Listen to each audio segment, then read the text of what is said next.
to take questions, just leave your hands up for me, please. Good morning, and I know you heard from the coordinators, and so got a few of those things that you had questions on work through, but just kind of following up on that, and then the game, watching the film and all of that from Saturday, just a lot of the same feelings I had, after the game, and I think the feelings, first of all, that the team has, certainly disappointed, upset, fired up. And I think, you're always looking at what the response is, and they came yesterday back. The thing you have to provide as coaches is the answers, and understanding where we go from here. And I think our staff did a nice job, and I think our guys did a great job responding with the right mindset, with the right attitude, brought some great energy. Probably one of the nice things about having a Sunday where we get together is, we get to move on. Outside of the building, the game gets held on to for not a day, probably not a week. For some people, you hold on to it for the rest of your life. But for these guys, they don't get the choice. We as a staff and them together have to move on, and we've done that after yesterday. Understanding where we got to get better.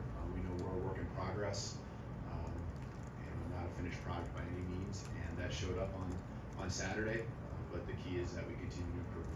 One of our core values is to have a relentless pursuit of continuous improvement. The guys show that they want to do that, sticking together and owning it in every way. And that's staff to every player in the football team. So proud of that part. And there's each side of the ball, all phases of the game, where we can continue to just keep building. We have a great football team. I'm convinced of that. I have no doubt of that. I believe in these guys. I believe in them more when I see the resiliency that they have, whether it's during the games that we played, not just this last game, but different games. The way that they prepared that leads to the passion that comes out on the football field, and that resiliency. They got fight in them. They want to win back. They want to pull all the traditions of Alabama football, and no one feels worse about this than all of us here in this building. Football team and our coaches. So looking forward to South Carolina here this next week. Coach Beamer, continue to build on his program there, doing some really nice things. Physical football team, and they're coming off of a tough game as well with Ole Miss there, and things not going their way. So we know it's going to be another fight here in the world of the SEC. Questions? Thanks, Coach. Start with Nick Keller in front right. Yeah, Tyler Booker mentioned when talking about just the lack of discipline at times that focus he thought was an issue. How would you assess the focus of this group during the game? I guess, is there more on the lack of discipline part? What was it? I just had asked him, in moments where discipline wasn't good, what contributed to that, and he said the focus wasn't great at times. Yeah, when you come out on the short end, everything gets amplified, right? You look into everything on another level, and so in regards to that, since that was the question, you could point to every little thing that happened, and it being a lack of focus or discipline, and having to do it better. And I think what it really comes down to is doing it better over and over. And when we gave ourselves little room for error with the way the game started, right? They go down and put a nice drive together, and then we have the ball bounce off the helmet, goes for an interception for a touchdown, and so we leave ourselves very little room for error, knowing that the plan that they already had in place, because it showed up on film in weeks prior to playing us, is that they would play ball control offense. They'll let the clock run down, shorten the game. They get a lead even more so, and then the whole taking them out of their game is going to be harder to do because we're playing from behind. So offensively, we had to kind of probably lose some of the balance that we thought we could have offensively with a run pass. We had to speed up the game, try to add more possessions. We still only got 9 in the game, and that's having sped up the game. That's getting drives at the end of each half where we're trying to move the ball quickly, and so the little mistakes are always going to be, the mistakes are always going to be looked at as areas where the focus or the discipline wasn't there. But I tell you, our guys prepared. All the noise outside the building, I thought our guys did as good of a job as they could. Everyone's human, so the pats on the back or whatever they got, but I thought that they were focused on the right things all week long. The effort, the work that was put in seemed like a really good, solid week. The ball literally didn't bounce our way a couple times. We have to make our own breaks and do a better job of making that happen to where the ball ends up in our hands, whether it's forcing turnovers or making sure that we don't put the ball on the ground and turn it over ourselves. So if all those things are part of that question, then I guess that would add to what he said after the game.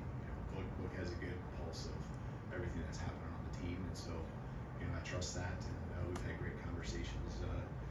I, the whole leadership group since Saturday. I feel like we're in a good spot. Go to Charlie, White Sox. Yeah, Coach, just what do you say to fans who maybe wanted to see some more frustration from you after a loss like that? That wanted to see what? More frustration from you after a loss like that. Oh, I'm extremely frustrated. We all are, but we're not going to lose our cool over that. We understand, what happened, and a lot of what I see in the response, even in the locker room. I guess, are you talking like press conference afterwards or something? That's really the only time you could have seen me, I guess. I think that's me seeing what already is happening in 30 minutes, 20 minutes after the game's over. And I saw extreme frustration. I saw guys wanting to stick together, wanting to still do something special, believing in each other, expressing that. I had my part in there too, where we understood what happened, and that it's not up to our standard and how we had to proceed forward. And so we were all extremely frustrated. But we aren't going to sit and lose our cool because I don't think that's the right way to go about it. There's a time and place for everything, and again, we're still early in the season. We left ourselves a little less wiggle room to achieve some of the goals we have, but those goals are still out there, and we need to just focus on what our whole mindset is always to improve every single day, and that's never going to change. And to improve, I think you got to have things in perspective, and focus on the right areas. And our whole team is doing that. Jump to the left side of Chase. Coach Womack mentioned that Malachi had been held to account by the coaching staff to some extent. Is there anything that you can add to that? And was this a situation where a suspension would be considered? No, we have handled it, and I'm just going to say this about Malachi. What he did, he has gone above and beyond in owning, taking ownership in it. And this is pretty much immediately after the game to this morning. Things that are all prompted by him, but also part of just our conversations. The guy, I think the thing I want to make sure Bama fans know is that this guy has been rock solid and been a critical piece, along with others. There are some others as well, of keeping this thing together since January. Okay, when a lot of guys chose to leave, this guy stood firm. This guy loves Alabama football. He works relentlessly out there every single day on the football field. It's the passion that I hope. Questions asked about me, the passion and frustration. That's what you saw from him. And so, there's some things that he regrets and wishes probably didn't do. Yeah, but he's owned up to it, and we've handled it internally, and still handling it internally. And so, he's a first-class guy. He is out in the community weekly. It's just part of who he is, doing things to give back, understanding the platform he has. A lot of eyes are on our program. A lot of eyes are on him. And this guy plays hard for himself, his teammates, but this program means so much to him. So, you know, doesn't make it right by any means what some of the actions were, but I want people understand also that he's had my and our back since day one, and there comes a point too where sometimes, you know, as things play out, you gotta have your guys back, you know, as well, and understand that we all make mistakes and we all, you know, just gotta own up to it, and we're doing that, and we will continue to move. Let's go to Kennington on the right side in the middle. Through 5 games, this has been one of the most penalized teams in college football. How do you go about correcting that going into the second half of the season? Well, I think we were doing a better job, even in the game the other night. Obviously, there was the 15 yards at the end, right? The penalties, I think, in the moments is probably the biggest thing. You know, some of those calls are tough ones to have happen to you. You know, I'm looking at Q coming in and trying not to, you know, really hit the quarterback in an aggressive manner, but the penalty's there. You know, I mean, there's not a recklessness about it as he's trying to get after the quarterback. He's just trying to do what he's supposed to do, and you know, I'm trying to think of a couple other. I mean, there's going to be penalties that happen. I don't feel like that was the major play in what hurt us. It's a part of it. Just like anything, I said earlier, when you do come out short, you end up amplifying everything.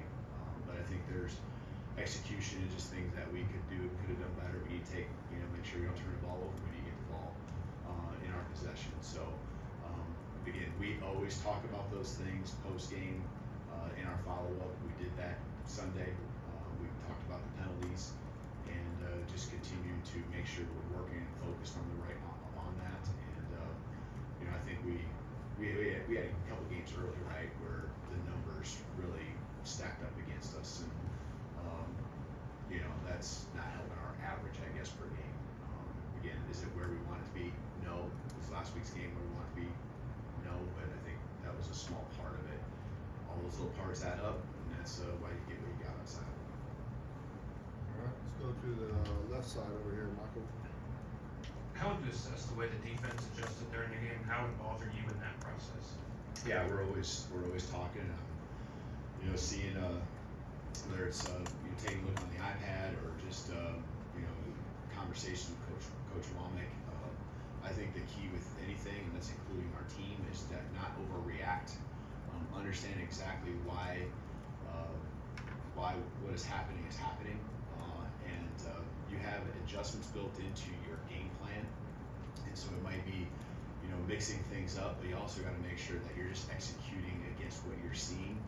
And sometimes it might be something a little bit different, you know, and you just need to have another opportunity against that look with the call you made defensively too, just to be able to execute better. So, you know, you're always going to look back. Again, everything gets amplified. So you're always going to look back and say, well, we could have done this earlier or more or whatever it might be. Offensively, you do the same thing. And so, you know, I know we've had those conversations, not just during but after. And you know, again, the worst thing you can do is panic. We have a defense that has shown had a lot of success here, you know, through 5 games, and there's just little bits and pieces of what we got to do. I mean, we really in the second half, I thought we did a much better job on first down and second down. The game was a first down game. The first half, they put themselves in a better situation. The second half, we just had to do a better job getting on the field on third down. We'll have time for 2 more questions, starting with Ryan on the way back. Coach, your coaching record is well documented, a limited amount of losses. For your first loss at Alabama, what's kind of your message? Is it back to the drawing board? You said don't panic, or do you kind of just stay the course? Yeah, that's exactly the words that I was gonna say. Is you stay the course. That's what the message is to the team. Now stay the course, right? Everything is always, you know, just digesting what happened, having some perspective, and you know, having the answers for the guys. That's what we have to make sure we do as coaches. So that we can walk away understanding what we can control, how we need to fix it, and just knowing that the next game there's going to be different matchups that are strengths for us. There's also going to be different matchups and ways that an opponent attacks us. I'm not just talking offensively, but defensively. And we got to be ready. This position group can't get, one position group who had success can't get, all comfortable. I don't think we have, because you're the one that might have the tough matchup for next week. And as a team, that's what it's all about. You got to continue to work on your area, keep it within the team concept, stay the course, and just keep fighting, keep playing, and stick together. That's to me the biggest thing, and I've seen nothing but that here, in the last 24, 40 hours. All right, we'll finish up with Tony on the front left here. We spoke with Jaheim about it. Sorry, but Jaheim opting out, was that come as a surprise? Did you have a conversation with him about that? How did that kind of play out? Yeah, Jaheim, I mean, felt like it was going that way. I think the thing you also have to understand is there's other elements to this, right? There's health elements, there's life elements, and so I always, I love these guys. They work hard, and Jaheim's choices and things. So there's reasons for that, right? And so, he notified, has notified and continued to be in communication here with us.